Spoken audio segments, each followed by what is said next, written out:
Welcome back to Brands Hatch and the Power Max Mini Challenge.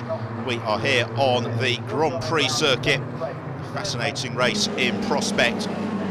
It's Chris Knox who leads the way. JSW class, it's Shane Stoney who now leads the Cooper class. So the two champions for 2014, front of the pack. Though Stoney coming under a lot of pressure from race one winner. That is Ricky Page.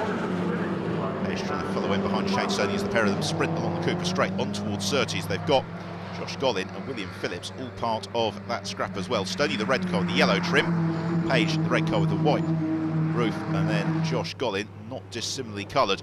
There is the multicoloured entry though of Chris Knox leading race one winner and returnee Jono Brown. And it's Henry Dupree who's now taken his turn in the queue behind. You can see the progress Luke Caudle's making. He's got up onto terms with Rob Smith, and this is what all the neutrals will have been hoping for as Jono Brown and Chris Knox begin to battle with each other. The gaps begin to close down. Same in the Cooper class. Shane Stoney, Ricky Page, if they decide to start fighting for the lead, it gives everybody else the chance to close up. It means that Jono Brown, as he looks to challenge Chris Knox to the outside of Ballykill Bend, if he's going to make this move, he needs to do it sooner rather than later, because otherwise he is at risk of being swarmed by those around him. As they climb up towards Druids, not to the inside. It's making Jono Brown do all the hard work. Step down out of the hairpin into the left-hander at Graham Hill Bend. One of the most altered corners really since the Brands Hatch Grand Prix circuit was launched in the early 1960s. Otherwise the layout remains largely unchanged, particularly Surtees, as Jono Brown looks again to the outside. Chris Knox, he's forcing Knox to drive defensively. You can see how quickly the gap to Henry Dupree has come down as a result of it. And he's got Hamish Brand and the rest of them all for company as the leading quartet in the Cooper class head around Druids. Down towards Graham Hill Bend once more. It's Ricky Page in second place, challenging Shane Stoney. Then we've got Josh Gollin and William Phillips, but they've got plenty of time left. They can just afford to let the race run for a few laps before they really dispute who's going to claim Cooper class honours. In the JCW class, it's a little bit more frantic because you can see we've got this leading queue of 7 cars, all nose to tail through Westfield. Jono Brown looks to one side, then the other, climbing up into Sheen. Take a big bite of curb for all of them. And then on to the left-hander at Stirling's, the cambered turn. Rob Smith, he has now got Luke Caudle, who is right up onto his tail. So they all dart downhill into clearways.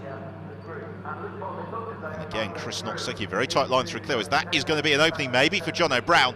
Henry Dupree may have just missed an opportunity there. I think if Dupree got into the toe behind Jono Brown, he could have launched a bid on both of them into Ballykill Bend. As it is, Jono Brown to the outside line.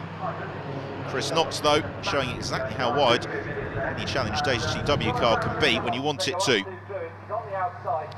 The hill into Druids once more. Around they go. While some good scraps behind as Alan Taylor recovering from that early incident being caught by Josh Gollin and William Phillips. They've got Ricky Page with them. It means that Shane Stoney, I think, has rather broken clear of that trio in the Cooper class, possibly in amongst the traffic with some of the slower JCW cars.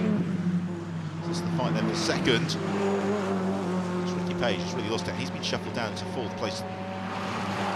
Now, although tucked in behind Alan Taylor as across through the gravel track goes William Phillips. Phillips then plants his right foot, squirts downhill. As Knox has now got Dupree leading his challenge. Jono Brown has dropped down to 5th place. It's Luke Caudle who's making the strongest progress. He now challenges Neil Newstead for 3rd. There is Jono Brown. And this is exactly what happens when you're running to a really tight train of cars. Is that what it takes is 1 or 2 errors and the gaps open up or close up in the blink of an eye. Oh, getting Cresswell every which way, looking to squeeze past Grace Williams. Grace going very strongly this weekend. They've also got Max Lever in that group as well. And the number 10 car of Adrian Norman. Adrian just letting the cars in front. See how it pans out. Gideon Cresswell bounces across the grass next to Graham Hill Bend. Be careful with the track limits here. Hammond just in behind them as well. A relatively muted weekend this from Matt. To Surtees and on towards Hawthorns. Meanwhile, the challenge for 3rd place, Luke Caudle to the inside of Neil Newstead. In car Luke, he's making it look very easy, just fingertip control on the steering wheel through Druids. That's what he needs to do. You would have thought that in-car shot, he was busy defending from John O'Brien en route towards Graham Hill Bend. There's your race leader, Chris Knox, getting into the traffic, Henry Dupree. And then Neil Newstead under pressure from Luke Cordell. And as a result of that, Cordell's just overcooked it. Bounces across the grass as Chris Knox towards the tail end of the race. It has been an utterly dominant season from Knox, and this second race at Brands Hatch looks like it's going to be no different. Knox really has been the class act of the season. He's got a little bit of traffic though to concern himself with on this final lap. The battle between Matt Hammond and Gideon Cresswell, which we normally note is Knox's first target. He accelerates out of Stirling's for the final time. The Cooper class fight is going to go into one more lap, and William Phillips has got a good run here on Ricky Page. Makes a little bit of contact, in fact, with Page as they come on to the Brabham Straight. So across the line they go into the final lap. So they just avoid the lapper as Chris Knox takes the checker flag, with Henry Dupree a close second, and third does go to Neil Newstead. Cordell couldn't quite overhaul him. William Phillips now makes the move on Ricky Page. They've just got the Grand Prix loop to go here, so they accelerate on towards Hawthorne. And the problem for Shane Stoney, Stoney slows, and Josh Gollin promoted into the lead then of the Cooper class dramatically on the last lap as Ricky Page has a good run on William Phillips, but Phillips crucially has the inside line, so there is nothing that Ricky Page can do about that. Hawthorne on to Westfield they go. Downhill into the bottom of the valley, then up Josh Gollin.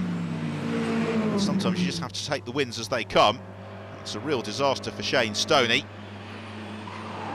It's a real fight though, it's for second in class, because Ricky Page is trying to line up that move on William Phillips. Phillips though knows how to drive a wide car when he wants to. You saw him just tapping the brake, just getting a little bit of a settler into Clark Curve. No concerns though for Cooper class race winner Josh Gollin. He accelerates through and takes the checkered flag. Phillips in second, Ricky Page completing the rostrum. Another good scrap for fifth in the Cooper class, as under a lot of pressure Will Dendy from Mark Wakefield, but it's Will who just holds the place. So look at the results then, with Chris Knox victorious from Henry Dupree and Neil Newstead. A great drive to fourth from Luke Cordell ahead of Rob Smith and Hamish Brandon. In the Cooper class, the win for Josh Gollin from William Phillips and Ricky Page. Shane Stoney, mechanical issue on the last lap, costing him dearly. So he's on to the top step of the podium. Applause for Josh Gollin, and the same for Chris Knox, who really found the Power Max Mini Challenge roster to be his second home in 2014. Well, Chris, you said before that the win was what you wanted, so you must be happy with that. Yeah, fabulous. Just massive thanks to the team. We'd done a few changes from qualifying and the first race, so just over the moon at the moment. SO Group Management have put a mega deal together with Accelerate, and we've got Rivervale, Sweet Buzzers, the new guys over there, Blackwood Plant Hire. I'm actually speechless. I had no idea I was going to win that. I thought Jono was just going to disappear, so I'm just over the moon at the moment. So it was a battle all the way through with Will, Ricky, and myself. Shane got a little bit of a lead, so he's focused on battling with each other. Every lap we'd change positions, and as soon as you hit the front of the battle, they catch you back up again, such as a tow in the Cooper class. So, but no, in the end, I was able to come out on top of that battle, and on the last two laps, Shane started to slow down. So gutted for him, but at the same time, I was smiling underneath my helmet just as I went past on the last lap. I couldn't have done it without the guys at Minicraft and College of West Anglia. They've really put a great car together for me this weekend, so thanks to them. So the standings then after the second race of the weekend: in the JCW class, Chris Knox leading it, and the champion from Neil Newstead, who has been able to overhaul Luke Cordell late on in the season. In the Cooper class, Shane Stoney crowned, Josh Gollin in second from Ricky Page and William Phillips. And those standings turned out to be the final championship positions, because as the third race got underway, the crowded pack on the reverse grid surging up to Druids. As they came out of the hairpin, there was an entanglement amongst the JCW cars. resulting in hefty impact for several of the runners with the Armco barrier, particularly Keith Izzat, and that caused damage to the Armco. And with curfew fast approaching, unfortunately the organisers left with no choice but to abandon the race. The good news is that Keith Izzat, who had the worst of that, escaped with no serious injuries. Due to the incident out on circuit, it wasn't possible to restart the final mini race of the day before the curfew here at Brands Hatch. So that's it for the racing here today, but don't worry, because we'll be back newer, bigger and better in 2015. To keep up with all the latest news and updates, do check out our website and Facebook and Twitter pages. But from everybody at the Power Maxed Mini Challenge, it's goodbye for now.